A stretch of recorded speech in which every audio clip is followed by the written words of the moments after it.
अखिल भारत हिंदू महासभा ने दिल्ली में समीक्षा बैठक की। यह बैठक जो दिल्ली नगर निगम में चुनाव है 4 तारीख को, उसको लेकर यह बैठक की गई है। इस बैठक में कई निर्णय लिए गए हैं। इस बैठक में यह भी चर्चा हुई है कि जो 2024 में आने वाले चुनाव हैं, वह एमपी के और एमएलए के, उन चुनाव में भी अखिल भारत हिंदू महासभा ने अभी से तैयारियां शुरू कर दी हैं। इस बैठक में यह भी रहा कि जिस तरीके से दिल्ली नगर निगम के अंदर केजरीवाल की सरकार आई है, तो वह अपने वादों पे खरा उतरे और जनता को ज़्यादा से ज़्यादा इसका फायदा पहुंचाएं। और साथ साथ अखिल भारत हिंदू महासभा ने यह भी कहा कि जिस तरीके से प्रत्याशियों के साथ जो प्रत्याशियों ने अपना नॉमिनेशन भरा था, उस नॉमिनेशन में जिस प्रकार की एसडीएम के द्वारा जो गड़बड़ की गई है, जो गलतियां की गई हैं, उसके लिए भी अखिल भारत हिंदू महासभा अपनी कानूनी लड़ाई को जारी रखेगा। चलिए आपको सुनाते हैं आए हुए पदाधिकारियों ने और क्या कहा। सर, क्या रहा जो आपका फॉर्म नहीं एक्सेप्ट किया गया, क्या कारण रहे? पहले तो मैं आप सभी भाइयों को, छोटे बड़ों को मेरी राम राम, जय श्री राम। जैसे कि मैं हिंदू महासभा से करोल बाग विधानसभा वार्ड 82 से निगम पार्षद के चुनाव के लिए उम्मीदवार चुना गया था, और जिसके कारण मैंने नॉमिनेशन जब अपना भरा तो मेरा साइन डबल होने के कारण जो एफडीएम साहब थे, उन्होंने मेरा फॉर्म रद्द कर दिया गया। जिस फॉर्म को लेके मैं हाई कमिश्नर जी के पास गया, उन्होंने मुझे ये आश्वासन देते हुए कहा कि आपका जो साइन था उनका राइट नहीं था कैंसिल का, तो उसके लेके मैं हाई कोर्ट गया। तो हाई कोर्ट वालों ने भी यही जजमेंट की कि आपका जो नॉमिनेशन था वो कैंसिल नहीं होना चाहिए था, तो आपका टाइम निकल चुका है, आप लेट हो गए हो। 19 तारीख लास्ट टाइम था, 21 तारीख को आप आए, हम कुछ नहीं कर सकते। तो मुझे कुछ उम्मीद की किरण दिखी, तो मैं सुप्रीम कोर्ट गया। जब मैं सुप्रीम कोर्ट गया तो उन्होंने भी मेरे को यही जजमेंट दी। तो आप सभी से मेरी ये अपील है कि मैं चाहता हूँ क्षेत्र में जो भी कैंडिडेट अब जीता है वो हमारे क्षेत्र में अच्छे काम करे। जिस उम्मीद से हमने जागरूक की थी, लड़ाई ली थी, वो लड़ाई हमारी सफल रहे। अखिल भारत हिंदू महासभा नहीं, मैं यहाँ पर जी भाई सर क्या कहेंगे आप? क्या अपील करेंगे? चुनाव का माहौल है, अभी दिल्ली में नगर निगम के चुनाव हुए हैं, लोगों ने कम वोटिंग परसेंटेज की है, क्या कहेंगे?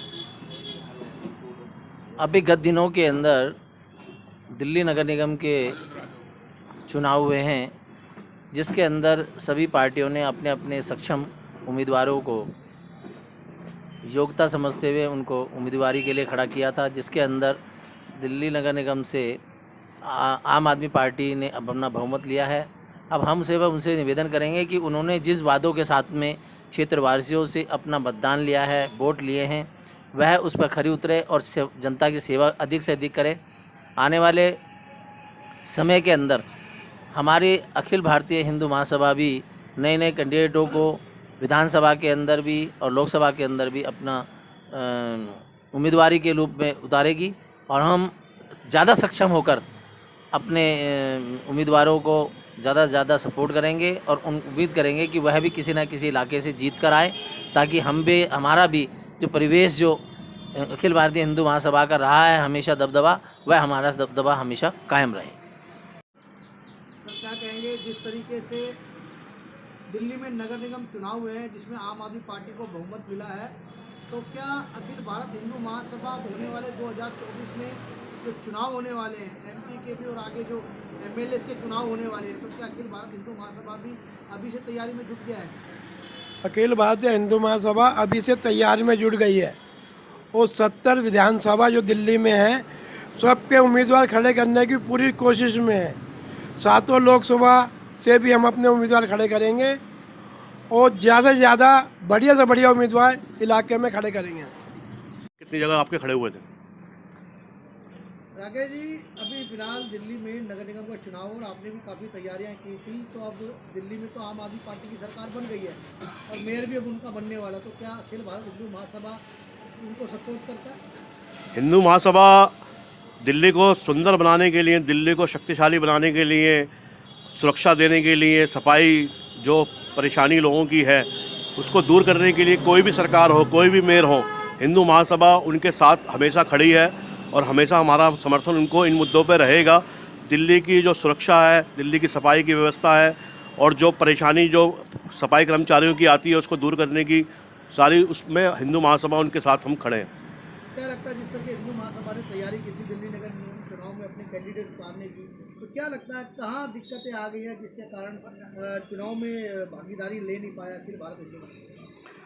हम लोगों ने तैयारी पिछले जो चुनाव होने जा रहे थे 6 महीने 7 महीने पहले, उसमें हमारी पूरी तैयारी थी। 272 वार्डों में हम तैयारी लगे हुए थे, लेकिन जैसे चुनाव लेट हुए उसके कारण और कुछ सीटें ऐसी हुई जो महिला हो गई, कुछ ऐसी हो गई, जिसके कारण हमारे कैंडिडेट उथल पुथल हो गए। फिर भी हमारे 27 लोगों को हमने दिल्ली में उतारा था, इसमें 5 लोगों के नॉमिनेशन कैंसिल हुए, 22 लोग हमारे खड़े हुए हैं दिल्ली नगर चुनाव के अंदर।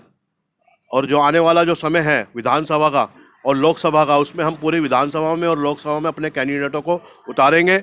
और मैं दिल्ली की जनता को एक आह्वान करना चाहता हूं कि 50% वोटिंग ना करें, कम से कम 70 से 80%, 90% तक वोट करें, अपने मताधिकार का प्रयोग करें और दिल्ली में अच्छी सरकार चुन के लेके आएँ और भगवाधारी सरकार लेके आएँ। हमें भगवा इस विधानसभा में फहराना है और वो हिंदू महासभा ही फहरा सकती है। गोरा जी, जिस तरीके से देखा गया है पिछले 8 सालों में केजरीवाल सरकार पर लगातार गंभीर आरोप लगते आ रहे हैं कि वह जो मुस्लिम समाज होता है उनको ज़्यादा प्रेफर करती है, और आपको लगता नहीं कि आप अखिल भारत हिंदू महासभा हैं और उनके बाद भी उनको आप सपोर्ट कर रहे हैं? नहीं, हम सपोर्ट दिल्ली के मेयर को कर रहे हैं, बाहर आम आदमी पार्टी को नहीं कर रहे हैं, हम मेयर को कर रहे हैं और मुद्दों पे करेंगे।